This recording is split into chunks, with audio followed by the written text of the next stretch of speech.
Bien, amigos, tenemos muchas cosas en el día de hoy. Tenemos también eventos que hay que necesariamente comentar. Antes de uno iniciar, hay mucha gente que quiere que uno comience las predicciones astrológicas y muchos horóscopos personales con respecto a la proyección del 2024. Miren, hoy, día 20 de octubre del 2022, el gobierno del presidente Abinader cumple 795 días. Significa que al presidente Abinader le restan todavía 1 año y medio en el ejercicio del poder, y que en ese tiempo pueden ocurrir muchas cosas en los partidos políticos, PRM, PLD, Fuerza del Pueblo, PRD, Partido Reformista y sobre todo la izquierda que está planeando llevar un candidato.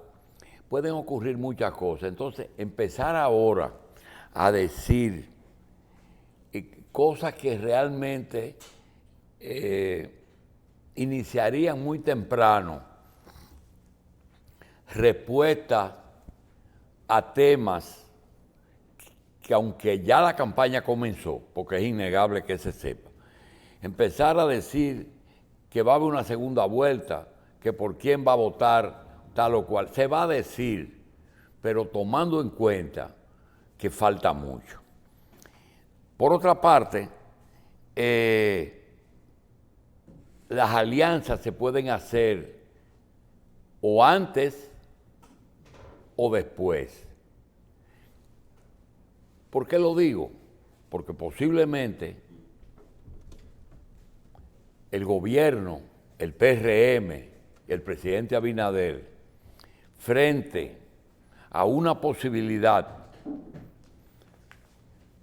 que puede ocurrir, tiene que tratar de ganar las elecciones en primera vuelta. Y lo digo porque ustedes recuerdan que quienes luchaban por la candidatura del PLD era Abel Martínez, con una acusación de que era un hombre de Leonel Fernández, y Margarita Cedeño, de que era una ex esposa y madre de una hija de Leonel Fernández, lo que dejaba lazos muy profundos entre Leonel Fernández y el PLD, dejando solamente la posibilidad de analizar. ¿Y por qué se fue? Bueno, se fue porque hizo bembita. Me impusieron un candidato, era yo el que ganaba, y segundo, me trataron mal. Entonces, lo que resta es que fue una diferencia entre la cúpula de Leonel y Danilo. Pero ese partido no está dividido, ese partido está en 2 sitios, y en el momento que uno de los dos quede en segundo lugar, no hay que averiguar por quién va a votar el otro. Eso es algo que es lo único que está claro. Si Abel Martínez logra un segundo lugar, la gente de Leonel en la segunda vuelta va a votar por Abel Martínez. Y si Leonel Fernández queda en un segundo lugar, la gente del PLD va a votar por Leonel Fernández. No importa la línea que le baje Leonel o Danilo, porque los PLDistas tienen en ese asunto su agenda.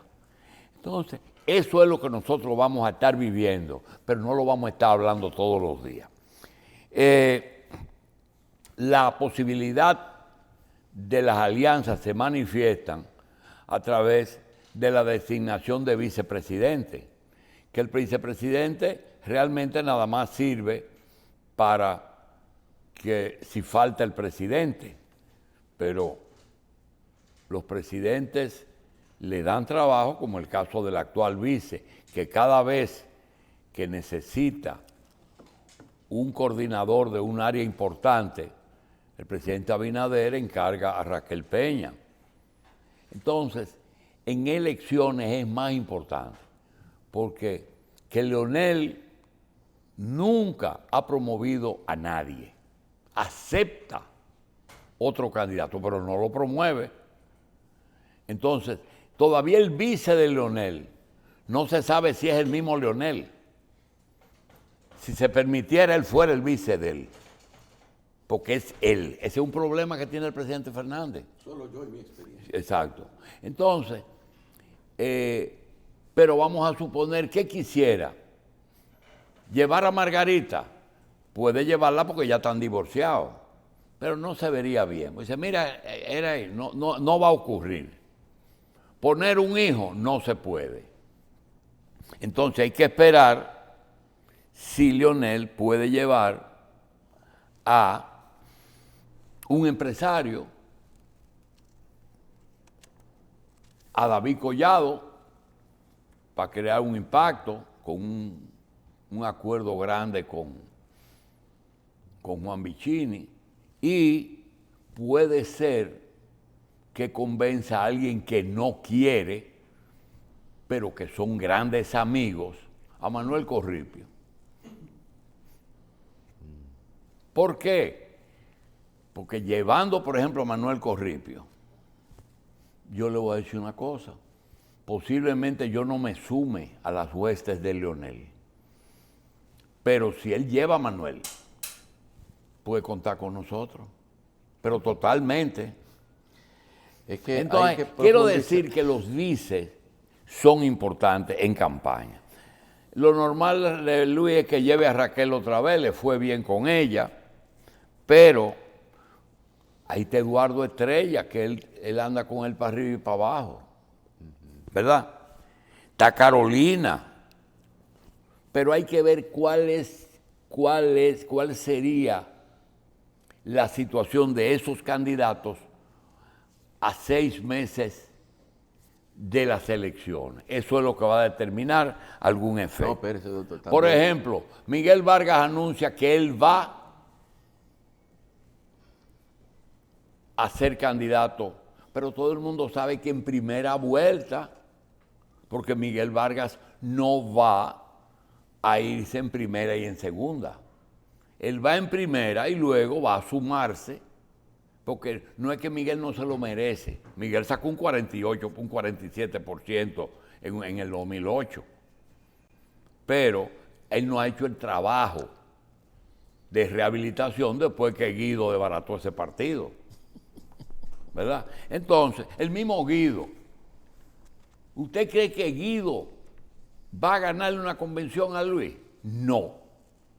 ¿Guido va a hacer un nuevo partido? No. Pero Guido Gómez puede perfectamente ser invitado por Leonel para ser su vice. Es decir, hay cosas que pueden ocurrir y nosotros tenemos que esperar. Otra cosa, en el día de hoy, Jesús Vázquez Martínez, que tiene una carrera política muy extensa, un amigo, pero eso no tiene que ver con amistad, tiene que ver con que ayer él dijo algo que trajo un rebú. Había un problema, creo que en Villamella, no sé, y él dijo, yo no soy general de la policía. Miren, aquí hay conflictos serios. Primero, por la organización del Estado. El ministro de Interior y Policía es el jefe inmediato superior de la Policía Nacional. El ministro de Hacienda es el superior inmediato del director general de Impuestos Internos, del general de Aduanas. Y el ministro de Salud Pública es el superior inmediato de Promese, del Servicio Nacional de Salud. Ese no es otro ministerio paralelo. Y otra cosa, usted sabía que el presidente de la Suprema es el superior inmediato en lo administrativo de los jueces, pero el juez es totalmente soberano. Pero la procuradora es la jefa de todos los fiscales del país. Entonces, ese problema tiene que ver con que el que es jefe superior no quiere decir que coge su cerebro y se lo lleva al jefe. Lo que dijo Jesús Vázquez no quiere decir que él es responsable de todo lo que hagan todos los generales de la policía, donde quiera que lo... No puede ser, porque el ministro de las Fuerzas Armadas o el jefe del Ejército Nacional no es el responsable de que un teniente o un raso en la frontera le arranque 5,000 pesos a un inmigrante para dejarlo pasar por la frontera. No, porque esa es otra cosa, y eso es lo que estamos hablando de Jesús. Jesús Vázquez no es él, es el jefe superior de la institución, pero no es el garante de la moralidad y de la ética de todos los agentes de la policía. Naturalmente lo afecta, porque afecta a la institución que es superior. Entonces, quería decir eso. Otra cosa es que el gobierno, por un escándalo que no se ha podido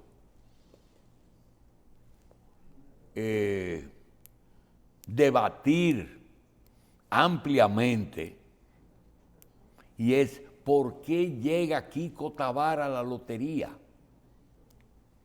¿A quién sustituye? ¿A un corrupto del gobierno anterior? No, a un corrupto de este gobierno.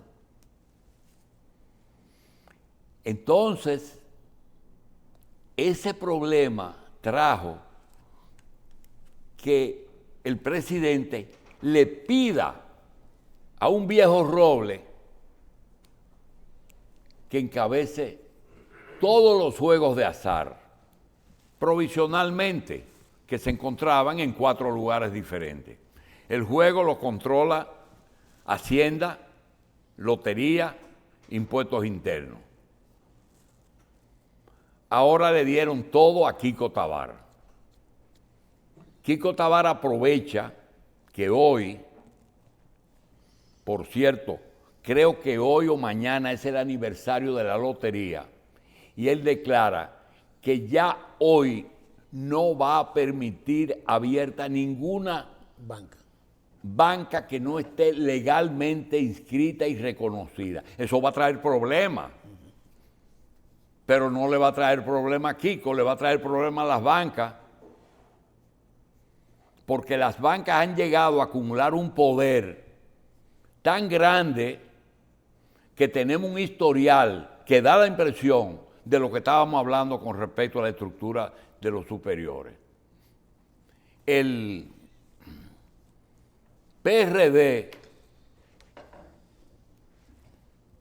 no. Trujillo le regaló un billete a Paul Magloire, un presidente haitiano, que firmó un pacto después de la corte de los haitianos. Le regaló un billete. Ese billete salió premiado con $10,000. Le pidió a Mons Aviñón que le premiara el billete. Segundo, durante el gobierno de Antonio Guzmán se nombró una persona, o de Salvador Jorge Blanco, que el administrador le pidió a su chofer que le entregara un billete, llévale tú a mi mamá, y le regaló un billete. El chofer en el camino se paró, compró otro billete, se quedó él con el billete de la mamá y le llevó a la mamá del administrador un billete pelado, y el chofer se ganó 5 millones de pesos, que en ese momento era un extraordinario. Y el administrador no pudo hacer nada, ni lo pudo acusar, porque ¿de qué lo iba a acusar? Le sacó la lengua. Y como era un viejo que... Otra cosa, en una organización en que estaba altamente chequeado, vino un haitiano, compró a todo el mundo y penetró tecnológicamente los globos y sacaba los premios que le daba la gana. Mazurca. Penetró tanto que hasta el policía que lo cuidaba, él se lo llevó del país cuando se escapó. Después aparece en un gobierno del cambio un señor que es administrador de la lotería. Y ese señor denuncia un día, después de 6 meses de administración, que hay un fraude en la lotería. Él la anuncia. Y se pusieron a averiguar que el fraude lo hizo él. Y está preso. ¿Por qué? Porque usó hasta los ciegos para sacar números, pero cometió un error, y es que no perjudicó al consumidor.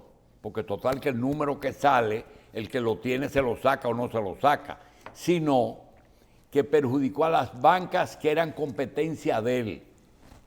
Las personas iban y compraban, él mandaba a comprar números premiados a bancas que quebraron porque tuvieron que pagar premios que no esperaban pagar. Hoy el presidente tiene que nombrar a Kiko para regularizar un problema que viene de viejo. Aquí se le entregaron 500 bancas de loto a unos extranjeros que están presos hoy y les vendieron esos permisos. Nosotros no queremos entrar porque tenemos que llegar la Lotería Nacional, en términos generales, está podrida. Y Kiko Tabar ha tenido que hacer un consejo a modo de una protección compuesto por miembros de la iglesia, de la sociedad civil y de los economistas más reconocidos de aquí. Frente a eso, aún así no sabemos si Kiko va a ganar el pleito, porque esos son sectores que están en el poder legislativo. Si usted revisa a los diputados y los senadores, se encuentra que de los 200 puede haber un 10% que tienen intereses en el juego. Entonces, nosotros no estamos jugando con tonterías. La presencia de ese administrador que salió ahora, hay que saber por qué ese hombre llegó ahí, bajo qué predicamento, cuál fue el compromiso. Otra cosa, educación. Se está pidiendo la cabeza de Furcal, pero llegó un ministro que nosotros no sabemos si es que él quiere lavarse las manos o si realmente quiere desligarse totalmente de la administración de Furcal, porque él era viceministro y ha sido viceministro en otros gobiernos. Entonces nosotros queremos decir que él tenía en educación y tiene en educación el organismo superior de educación que se llama el Consejo Nacional de Educación. El Consejo Nacional de Educación lo componen diferentes sectores de la educación, el gobierno, colegios privados, etc. Pero el actual ministro Ángel Hernández ha hecho una orden departamental para con la finalidad para revisar el reglamento orgánico. Está compuesto por Dinora García, el presidente del Consejo de la Unidad Evangélica, Odil Camilo, Olga Espaillá, Daisy Díaz, el padre Cecilio Espinal, que creo que es el rector de Pucamaima, y Monseñor de Jesús Castro Marte. Castro Marte es el obispo de Higüey y quiero decir que también es miembro del Congreso de Partidos Verdes de América Latina y va a ser reconocido como líder religioso de Ciudadanos Verdes. Ayer mismo reconoció la señora Yadira Enríquez el trabajo que ha hecho Monseñor en la provincia de Higüey, que es donde más daño hubo. Monseñor Castro fue rector de la Universidad Católica, ahora es el obispo de Higüey y miembro de esta comisión. Quisiéramos felicitarlo y decir también que el amigo secretario de Educación ha creado esa comisión y otra comisión que es la de revisar la ley de educación. Señores, va a sufrir educación un proceso interesante. Vamos a ver en qué va a terminar. Por otra parte, quisiéramos darle las gracias. Primero, mira, ahí hay un cuadro que nos hizo llegar. Aquí.